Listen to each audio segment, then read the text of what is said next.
Magandang araw po sa ating lahat. Noong ika-18 ng Hunyo taong 2025, nilagdaan bilang batas ang Republic Act No. 12224 na nagdedeklara sa ika-1 ng Pebrero ng bawat taon bilang National Day of Awareness on Hijab and Other Traditional Garments and Attire.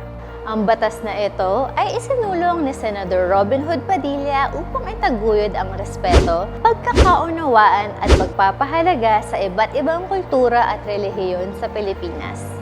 Layunin nitong ipakita ang kahalagan ng hijab at iba pang tradisyonal na kasuotan bilang bahagi ng ating identidad at mayamang pamana bilang isang bansa. Sa ilalim ng batas, magsasagawa ng mga exhibits, symposiums at cultural programs ang National Commission on Muslim Filipinos, National Commission on Indigenous Peoples, at National Commission for Culture and the Arts kasama ang mga lokal na pamahalaan. Sa pamamagitan ng mga programang ito, mas napapalalim ang kaalaman ng publiko tungkol sa kultura ng mga Muslim at katutubo, nababawasan ang diskriminasyon at napapalakas ang respeto sa pagkakaiba-iba.